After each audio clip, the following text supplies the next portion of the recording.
Good morning दोस्तों। कैसे हैं आप लोग? उम्मीद करता हूँ स्वस्थ होंगे, मस्त होंगे और मुस्कुराते रहे होंगे। ठीक है, और पढ़ भी रहे होंगे। ठीक है, तो हमारा अगला टॉपिक हमको देखना था फंडामेंटल राइट में। मैंने आपसे कहा था हमारे खत्म हो गए हैं। सिर्फ हमको क्या देखना था, एमसीक्यू देखना था और आर्टिकल 33, 34, 35 देखना था। और मैंने आपसे एक वादा भी किया था, मैं आपको ये बताऊंगा कि आपको और हमारी चीजों को पढ़ना हो, जैसे फाउंडेशन कोर्स हमारा ज्वाइन करना हो या हमारे और भी जो हमारे कोर्सेज ज्वाइन करना हो, कहाँ से करें, वो ऐप में कैसे लॉगिन करें, वेबसाइट पे कैसे जाएं, सारी चीजों की इन्फॉर्मेशन मैं भी आपको देने वाला हूँ। तो चलिए हम पहले उसको देख लेते हैं कि हम लॉगिन वगैरह कैसे करेंगे, हमारे ऐप पर कैसे जाएंगे। तो वहां से अगर आपको डिटेल पढ़नी हो तो ठीक है। तो सबसे पहले आप क्या करेंगे, सबसे पहले आप आएंगे हमारे, एक सेकेंड, जस्ट अ मिनट। आप आएंगे हमारे, तो हमारे नहीं, सॉरी, आपके प्ले स्टोर पे। प्ले स्टोर पे आएंगे और आप सर्च क्या करेंगे, एनएससी क्लासेस। क्या सर्च करेंगे? NSC classes. देखो मैं आपको बता देता हूँ, एनएससी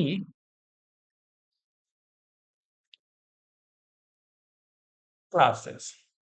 ठीक है, एनएससी क्लासेस आपने सर्च करी, एनएससी क्लासेस सर्च करी और आपको ये वाला जो है सामने, एनएससी क्लासेस का आपको ये वाला लोगो दिख जाएगा। इसको आपको क्या करना है, इंस्टॉल करना है। ठीक है, जैसे हमारे इसमें तो इंस्टॉल है, तो आपको इंस्टॉल करना है तो कैसे करेंगे? इंस्टॉल आपको पता ही है, इंस्टॉल पे क्लिक करिए, ओके करिए, इंस्टॉल हो जाता है। फिर इसको ओपन करेंगे। ओपन करने के बाद में सबसे पहले आपके पास में आएगा ये वाला सामने स्क्रीन। इसमें करना क्या है, आपको अपना मोबाइल नंबर डालना है। आपको अपना मोबाइल नंबर यहाँ डालना है।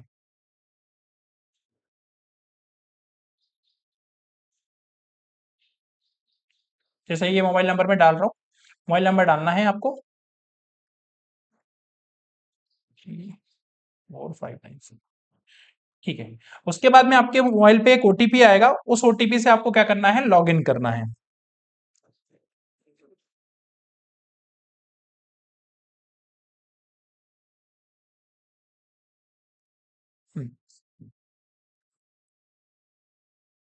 64875। ठीक, ये लॉगिन हो जाएगा आपका। लॉगिन होने के बाद में कुछ इस प्रकार से आपका इंटरफेस खुलने वाला है। जैसे ये खुल रहा है, ठीक है, तो ये आपका इंटरफेस खुल जाएगा। आप खोलोगे तो आपका नाम वगैरह यहाँ पे दिखने जाएगा, good good afternoon, good morning, इस तरीके से आपकी चीजें देखने को मिल जाएगी। उसके बाद आपको क्या करना है, आपको आना है आपके ये होम स्क्रीन। देखो ये होम पेज दिख रहा है आपको, ये सारे टीचर्स के ऊपर डिटेलिंग दिख रही है कि कौन क्या पढ़ा रहा है। ठीक है, फिर आपके माय कोर्स, ये सारी चीजें, माय कोर्स अगर आपने लिया है तो ठीक है। जैसे आप बेचेस पे आए, सबसे पहले बेचेस पे आए तो आपको कौन सा आपको सेलेक्ट करना है। जैसे आपने कॉम्पिटिटिव एग्जाम, ठीक है, कॉम्पिटिटिव एग्जाम के बारे में सर्च करना है। कॉम्पिटिटिव एग्जाम है, इंग्लिश फाउंडेशन कोर्स है, जीके फाउंडेशन कोर्स है, तो यहाँ से व्यू बेच देख सकते हो कि आपको किस में करना है। जैसे ही आपने सिलेक्ट किया, English foundation course, GK foundation course, maths foundation course, है ना, ये सारे, ये जो सारी चीजें हैं, आपने ये परचेस अगर आप करते हो, फिलहाल तो फ्री है, तो आप कुछ समय के लिए फ्री है, तो आप यहाँ से परचेस कर सकते हो। ठीक है, जैसे इंग्लिश का है तो ये बेसिक इंग्लिश क्लासेस की, आपको यहाँ पे ये क्लिक करेंगे तो आपको जैसे अगर परचेस हो तो दिख जाएगा। जैसे ये बता रहा हूँ, जैसे जीके का आपने ये क्लिक किया, ठीक है, जैसे ये बेस की वाली basic foundation rights, fundamental right की बेसिक क्लास जो भी डली होंगी यहाँ पे आपको दिख जाएगी। उसके बाद, उसके बाद इंग्लिश हो गया foundation course, maths foundation course, आप वैसे सामने सारी चीजें देख सकते हो। फिर आपको नीचे अगर आपको इसके नोट्स मटेरियल जो भी रहते हैं, जो आपको पीडीएफ फॉर्म में मिलते हैं, जो क्लास के बाद में आपको स्टडी मटेरियल मिलता है, वो सारी चीजें आपको यहाँ पर देखने को मिल जाएगी। आप यहाँ से कैसे करके डाउनलोड कर सकते हो। देखिए जो मैंने पहले लेक्चर में पढ़ाया था, वही आपको यहाँ पे चीजें देखने को मिल रही हैं। ठीक है, आप यहाँ से पीडीएफ जो है डाउनलोड भी कर सकते हो, उसके बैठ के पढ़ सकते हो। क्लियर? तो ये आपका ऐप की इंफॉर्मेशन हो गई। आप ऐसे ऐप डाउनलोड कर सकते हैं, है ना, अपनी चीजों को देख सकते हैं। ठीक, क्लियर? ठीक, ये होम पर आ गए वापस। आपको अपना माय कोर्स दिख जाएगा, जो आपने पेड किया है वो फ्री की, पेड वाला, फ्री वाला जो भी है आपका दिख जाएगा यहाँ पे। ठीक है, आपने जो परचेस किया होगा। क्लियर? आई समझ बात? तो आपको ऐसी चीजें करनी है। आपको डाउनलोड्स वगैरह होंगे तो यहाँ डाउनलोड्स में दिख जाएगा, वीडियोस, नो वीडियो, सारी चीजें वो दिखेगी। तो क्या करना है, लॉग इन करना है, ओटीपी आएगा, ओटीपी डाल के आपको आपकी आपकी आईडी बनानी है। मतलब सिंपल है, ज्यादा कोई टफ कुछ काम नहीं है, ऐसा कोई रॉकेट साइंस नहीं है। फिर आपने कोर्स अगर कोई परचेस किया है वहां से, जो बहुत कम दर में है या फिलहाल तो अभी फ्री है, कुछ महीने के लिए फ्री है, मतलब कुछ दिनों के लिए फ्री हैं, तो आप वहाँ से देख सकते हैं, डाउनलोड कर सकते हैं, ठीक है? और वहाँ से लॉगिन करके वहाँ से आप एक कोर्स को देख सकते हैं, जो भी आपको आपका कोर्स है कि आपको जीके फाउंडेशन है, मैथ्स फाउंडेशन है, इंग्लिश फाउंडेशन है, जो भी है। क्लियर है? इसके अलावा मैं आपको एक चीज़ और बताता हूँ कि अगर आपको हमारी वेबसाइट भी अगर वेबसाइट सर्च करनी है, तो आप हमारी वेबसाइट पे भी आ सकते हैं। आपको कुछ नहीं करना है, यहाँ पे NSC classes NSC classes dot in जो है, ये आपको देखने को मिल जाएगा। ठीक, एनएससी क्लासेस डॉट इन, यहाँ पर आप जो है आपको एक इंटरफेस दिख रहा है जिसमें home, about us, achievement, service, contact us, सारी चीजें दिख रही हैं। ठीक है, ये सारा आपको सारी चीजें यहाँ पे देखने को मिल रही हैं। उसके बाद अचीवमेंट पे अगर आप देखेंगे तो ये हमारे सारे अभी के रिसेंटली सिलेक्शन है, यहाँ से जो हमारी एकेडमी से सिलेक्शन हुए हैं। जैसे मनोज पाल जी जो हैं असिस्टेंट डिपार्टमेंट में, फाइनेंस डिपार्टमेंट में गए हैं, ये एमपीपीएससी के थ्रू गए हैं, है ना? बाकी और भी जो देख रहे हैं आपको रिसेंटली एमपी पुलिस वगैरह सारे एग्जाम, वनडे एग्जाम्स वगैरह सब में जो है इसमें सिलेक्शन आपको देखने को मिल रहे हैं, जो हमारी एकेडमी द्वारा सिलेक्टेड है। क्लियर? तो आप हमारी वेबसाइट पे विजिट करके आप इन चीजों को देख सकते हैं। आप यहाँ से भी चाहे तो परचेस वगैरह आप लिंक डली रहेगी, लिंक आप यहाँ से जाके ऐप पे भी जा सकते हैं, सारी चीजें यहाँ से आप कर सकते हैं। तो आप वैसे समझदार तो खूब हैं, लेकिन फिर भी मैंने एक बार बता दूं कि कैसे करना है, बाकी आप तो समझदार ही हैं, आपको कैसे करना है आप जानते हैं बहुत अच्छे से। ठीक है, तो अब हम आते हैं हमारे टॉपिक की ओर। ठीक, चलिए।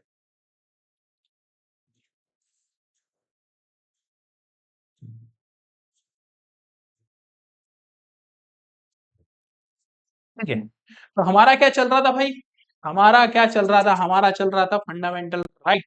जो हमारा खत्म हो गया था फंडामेंटल राइट, ये वो हमारा चल रहा था। हमने कहा था आगे के हमको आर्टिकल 33, 34, 35 तीनों चीजें देखनी है और समझनी है। ठीक है, आया समझ में?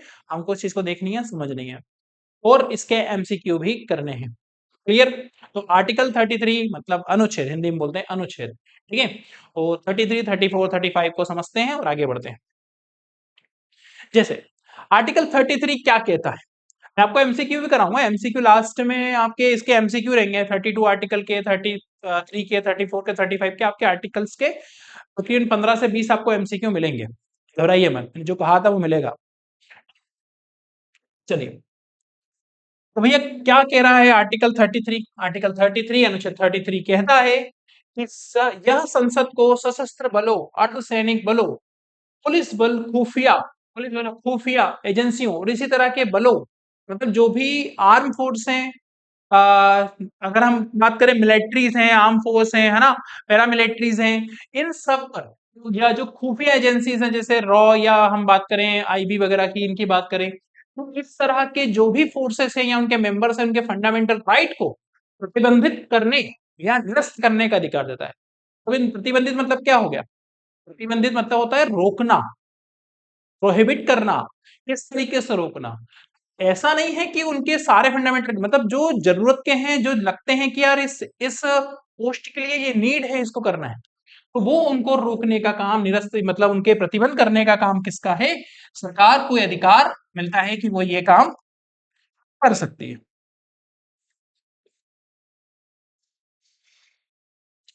अरे,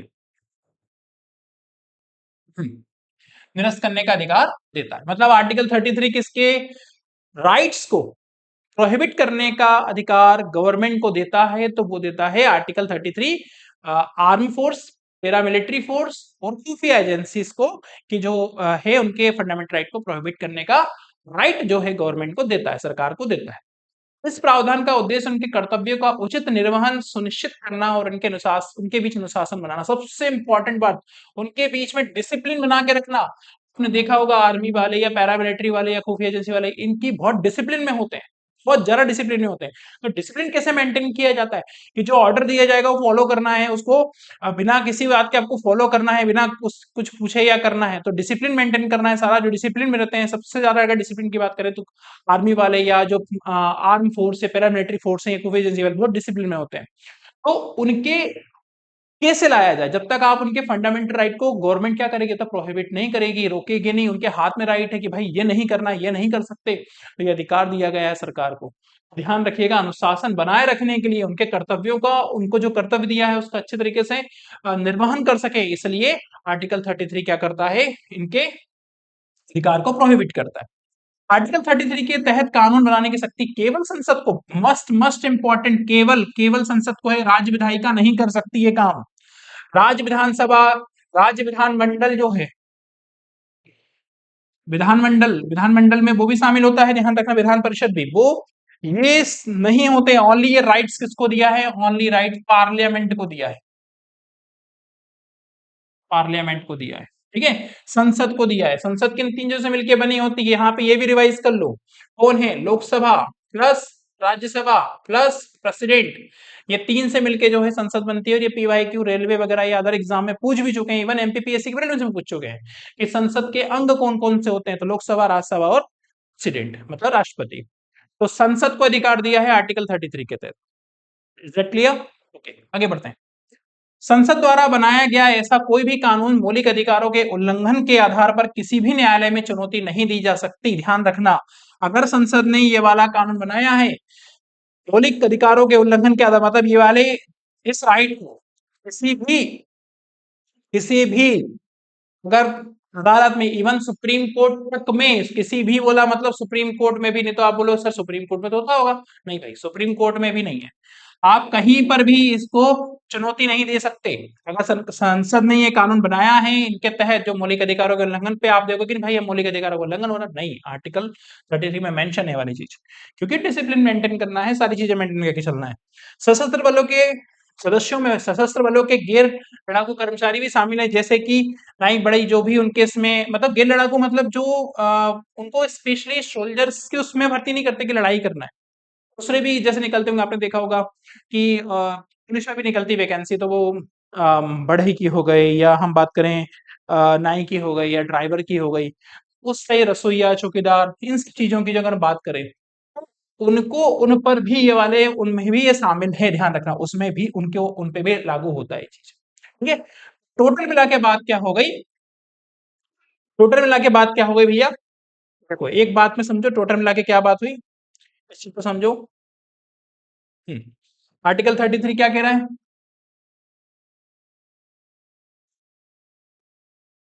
33 क्या कह रहा है, 33 कह रहा है सशस्त्र बल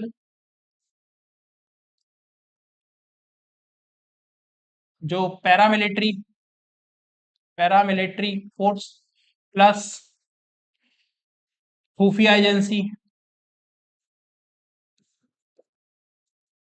एजेंसी जो है, इनके इनके फंडामेंटल राइट को, इनके फंडामेंटल राइट को, फंडामेंटल राइट को क्या कर सकते हैं, प्रतिबंधित कर सकते हैं।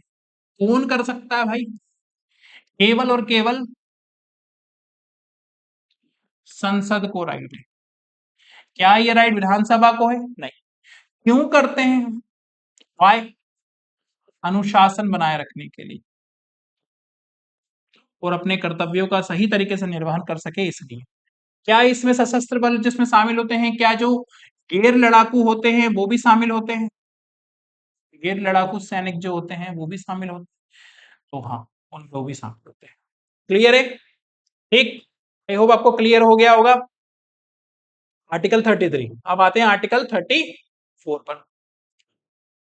आर्टिकल 34 अनुच्छेद क्या कहता है, आर्टिकल 34 भैया कहता है कि यह भारत के भूभाग के भीतर किसी भी क्षेत्र में मार्शल लॉ लागू करने की स्थिति में मौलिक अधिकारों पर प्रतिबंधों का प्रावधान करता है। संविधान में मार्शल लॉ शब्द को कहीं भी परिभाषित नहीं किया गया है, लेकिन शाब्दिक अर्थ में सैन्य शासन है। ध्यान रखना, ये क्वेश्चन बन सकता है, क्या मार्शल लॉ हमारे संविधान में परिभाषित है, दिया है तो परिभाषित है क्या, जी नहीं, परिभाषित नहीं है।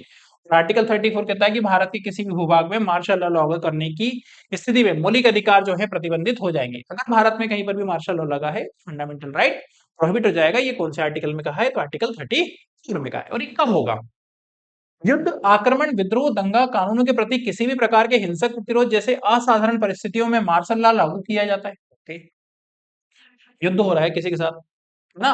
अब युद्ध हो रहा है तो भाई सरकार पहले देखेगी ना देश को सेव करना है, ठीक है? आक्रमण हुआ, विद्रोह हो रहा है, दंगा हो रहा है, तो उसके में वहां पर कोई भी ऐसी असाधारण परिस्थिति होती है तो वहां पे मार्शल लॉ लागू किया जा सकता है। फिर आता है आर्टिकल 34 में आगे और क्या कहा है?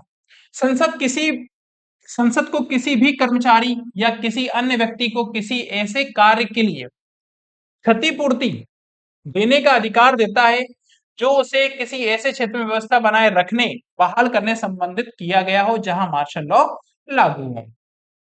ठीक है, मतलब वहां पे आपको अगर ऐसी सरकारी कर्मचारी अगर या किसी अन्य व्यक्ति को ऐसे क्षतिपूर्ति को उसका मुआवजा देने का अधिकार देगा सरकार को कि वहां पे अगर कुछ व्यवस्था बनाने के लिए अगर कुछ ऐसी चीजें लागू हुई हो तो। ठीक, आप तो इतना याद रखना ये मार्शल लॉ संबंधित आर्टिकल 34 और वो खुफिया एजेंसी या सशस्त्र बल वाला जो है वो आर्टिकल 33 ना, और वो संसद को है, ये याद रखना, ये सबसे ज्यादा इंपॉर्टेंट।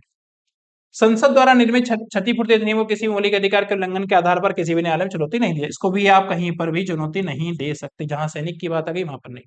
ठीक है, क्लियर? क्योंकि ये सेम कंडीशन नहीं है ना, साधारण कंडीशन कंडीशन थोड़ी है, असाधारण कंडीशन की बात आ रही है। ठीक, आगे 35 क्या कहता है? 35 आर्टिकल जो हमारे पार्ट 3 का last fundamental right, sorry last article है वो है, फंडामेंटल राइट तो एंड हो गए, उससे संबंधित है।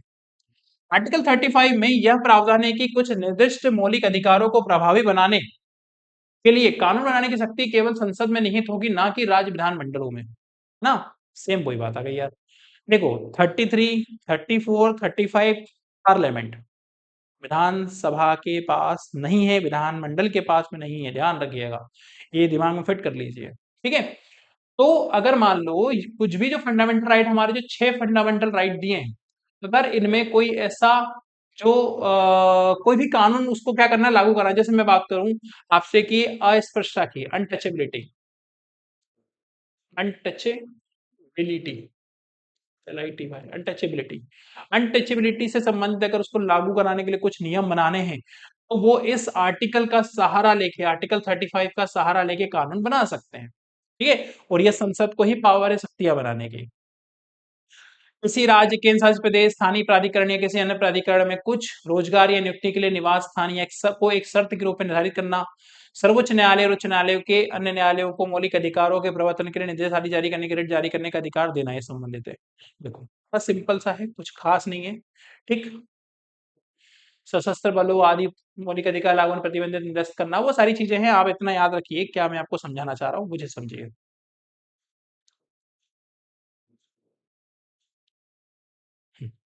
देखो कुछ नहीं है, समझिए। 33 क्या बोल रहा था?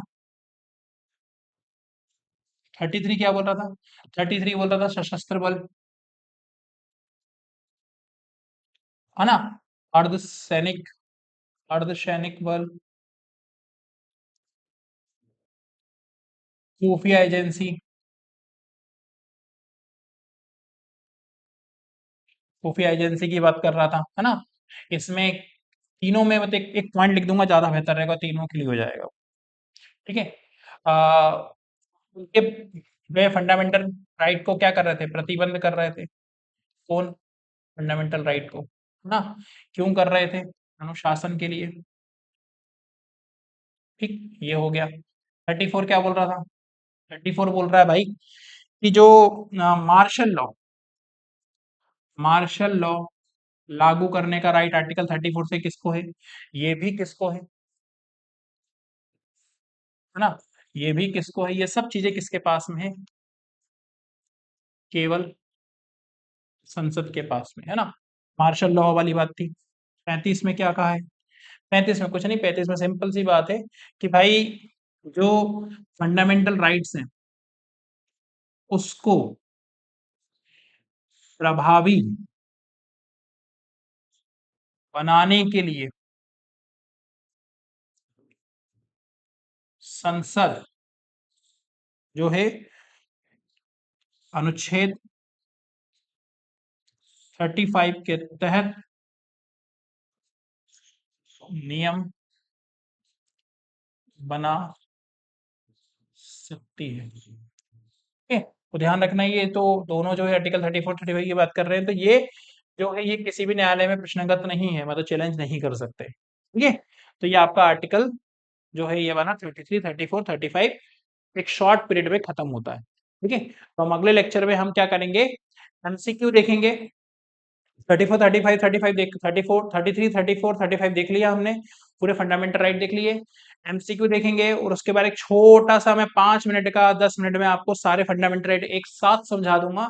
तो आपकी सारी फंडामेंटल राइट जितनी भी हेडेक है कि क्या है, क्या नहीं है, कैसे होता है, सारा जितना भी डर है वो सब खत्म हो जाएगा। ठीक है? तो आई होप आपको समझ में आया होगा कैसे क्या करना है और मैंने आपको बता दिया ऐप के बारे में। आप ऐप पर जाके लॉगिन कर सकते हैं। वहाँ से हमारा कोर्स जो है सारा फाउंडेशन जो है maths foundation, English foundation, GK foundation जो भी सारा है कोर्स है आप वहाँ से आपकी पसंद का कोर्स जो है लॉगिन कर सकते हैं बहुत ही कम रेट में। फिलहाल तो अभी फ्री है। आप बाद में जब भी देखेंगे लेकिन फिलहाल तो अभी फ्री है। आप जाके लॉगिन कर सकते हैं और वहाँ से क्लासेस ले सकते हैं। मैंने आपको तरीका बता दिया, वेबसाइट भी बता दी। ठीक है? बाकी आप खुद समझदार हैं। ठीक है? चलिए मिलते हैं फिर अगले लेक्चर में। तब तक के लिए खुश रहिए, मुस्कुराते रहिए, मस्त रहिए। जय हिंद, जय भारत।